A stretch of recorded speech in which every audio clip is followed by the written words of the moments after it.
आज देशाच्या स्वातंत्र्याचा 80वा वाढदिवस आपण या ठिकाणी साजरा करत आहोत आणि त्या निमित्ताने सर्वांना मनापासून शुभेच्छा या ठिकाणी देतो। नाशिक शहरातला प्रश्न आपण विचारलेला आहे, कुंभमेळ्याच्या संदर्भातला विचारला। कुंभमेळ्याची तयारी अतिशय जोरात सुरू आहे। यावेळेला 35,000 कोटीच्या वर 37,000 कोटीपर्यंत आपला आकडा गेलेला आहे। इतक्या मोठ्या प्रमाणामध्ये निधी केंद्र शासनाने, विशेष करून माननीय पंतप्रधान यांनी आणि राज्यामध्ये माननीय देवेंद्रजी शिंदे साहेब, पवार ताई यांनी या ठिकाणी दिलेला आहे। त्यामुळे नाशिक शहरामध्ये सर्वत्र कामं सुरू आहेत, सगळीकडे कामं सुरू आहेत आणि येत्या 4-5 महिन्यामध्ये, 6 महिन्यामध्ये कामं पूर्ण होतील आणि नाशिक शहराचा पूर्ण चेहरामोहरा बदलणार आहे।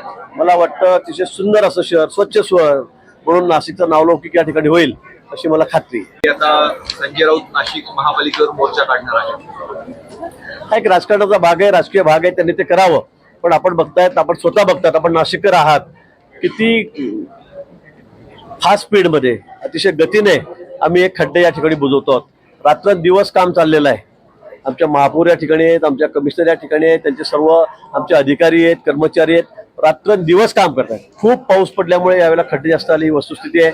त्याचबरोबर कुंभाचे कामे आम्ही सगळे रस्ते नाशिक शहरातले आता आम्ही कॉन्क्रिटीकरण करतोय की पुढचे 40-50 वर्षाला खड्डा पडणार नाही आणि म्हणून एक साईड सुरू आहे वाहतूक, एक साईड बंद आहे आणि बंदकडे सगळी अप अँड डाऊनची दोन्ही वाहतूक सुरू असल्यामुळे, पाऊस खूप असल्यामुळे खड्डे पडलेले होते, हे खरं आहे। पण आता ते खड्डे जवळपास आम्ही 80% वर हे बुजवलेले आहेत। येत्या 4-5 दिवसामध्ये खड्डेमुक्त नाशिक आम्ही त्या ठिकाणी करू। पण खऱ्या अर्थाने जेव्हा सगळं काम पूर्ण होईल त्यावेळेलाच नाशिक शहराचा खरंच चेहरामोहरा बदलणार आहे। आम्ही अंतर्गत जे रस्ते आहेत कॉलन्यामधले, त्याच्यासाठी सुद्धा मुख्यमंत्री महोदयांकडून आता पैसे मंजूर करून घेतलेले आहेत। ते सुद्धा आम्ही आता तात्काळ करायला हाती घेणार आहोत। हे खरं आहे, गेल्या 2-3 महिन्यामध्ये अनेक वेळा धक्के भूकंपाचे या ठिकाणी बसत आहे। काही ठिकाणी घरांना सुद्धा काही होऊ शकते, थोड्या प्रमाणामध्ये मोजक्या तडे गेलेले आहेत, काही ठिकाणी जमिनी सुद्धा वेगळा पडलेल्या आहेत। या संदर्भामध्ये कॅबिनेटमध्ये सुद्धा चर्चा यावेळेला झाली। माननीय मुख्यमंत्री स्वतः या संदर्भात त्यांनी सगळी माहिती घेतलेली आहे।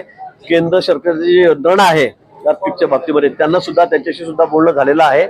अतिरिक्त मशीन त्या ठिकाणी लावणं, त्या ठिकाणी भूकंप झालाच तर काय काळजी घ्यायला पाहिजे, काय करायला पाहिजे, त्याच्यापूर्वी काय केलं पाहिजे, या सगळ्या अवेअरनेस सूचना या आम्ही त्या ठिकाणी आता देणार आहोत।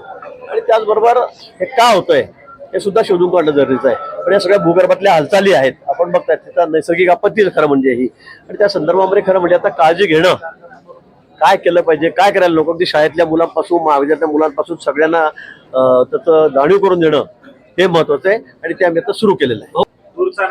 अरे माझ्याबरोबर तर चांगले सगळे, माझ्याबरोबर तर सगळे लोक फोटो काढतात।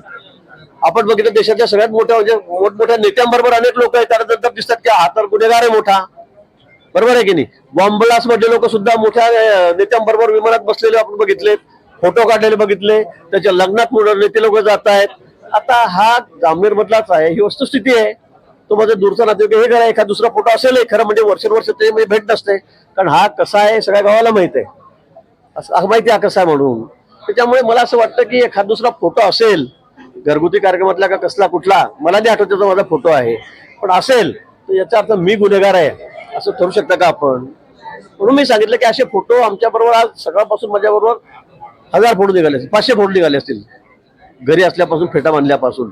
आता कोणी काही उद्या काही केलं काही कुकर, त्याला आमचा दोष आहे का?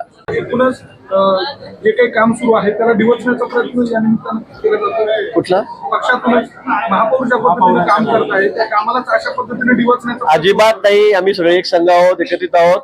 अगदी त्या किटीच्या बैठकीच्या निमित्ताने सगळ्या महिला जमलेल्या होत्या असं मला माहित आहे। ज्यांच्याकडे जमले त्यांनी मला सांगितलेलं आहे। त्यामुळे असं कुठेही याच्यामध्ये 1% सत्यता नाहीये, 1% सुद्धा नाही। त्या महिला त्या ठिकाणी त्यांनी आम्हाला सांगितलं की आम्ही तर एकत्रित झालो होतो, आमची वेगळी मिटिंग होती। त्या संदर्भामध्ये कुठेही महापौरच्या विरोधात किंवा कुठल्या प्रशासनाच्या विरोधात या म्हणण्याला कुठलाही अर्थ नाही। झालेली महाकुंभ ज्यांनी म्हटलं, सिंहस्थ महाकुंभ, तसा उल्लेख आम्ही करू, त्यात काही अडचण नाहीये। शब्द मागे पुढे करत असेल त्याला काही आमची हरकत नाही, ते आम्ही चालेल। त्यांचं काही शिबिर असेल तर त्यांनी यावं, त्यांचं स्वागत आहे नाशिक शहरामध्ये, त्याचं स्वागत आहे। पण मी पुन्हा सांगेन की लोकांचा विश्वास फक्त महायुतीवर आहे, NDAवर आहे, लोकांचा विश्वास माननीय मोदीजींवर आहे, राज्यामध्ये देवेंद्रजींवर आहे।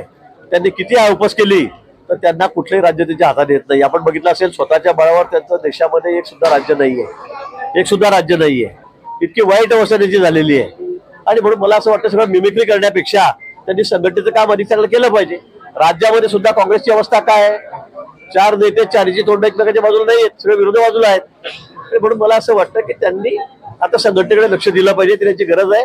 आता या नकलाकार जो चाललेला आहे सगळा प्रकार हा त्यांनी बंद केला पाहिजे. मला वाटतं रस्त्याचं काम अतिशय गतीने सुरू आहे, अजून त्याला गती द्यावी अजून अशा सूचना आम्ही ठेकेदाराला दिलेल्या आहेत.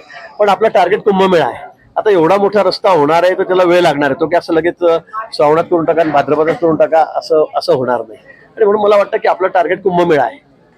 कुंभमेळ्यापर्यंत आपण तो रस्ता पूर्ण करू. आता एक साईड पूर्ण झालेली आहे, एका साईडने वाहतूक सुरू आहे, दुसऱ्या रस्त्याचं काम सुरू आहे. मला वाटतं 4-6 महिने लागतील, 4-5 महिने लागतील अजून त्या रस्ता, कारण हा मोठा रस्ता आहे, लांबी मोठी आहे. त्यामुळे मला असं वाटतं की 4-6 महिन्यामध्ये हा रस्ता पूर्ण होईल. कुंभमेळ्याच्या 5-6 महिने आधी हा रस्ता पूर्ण होईल.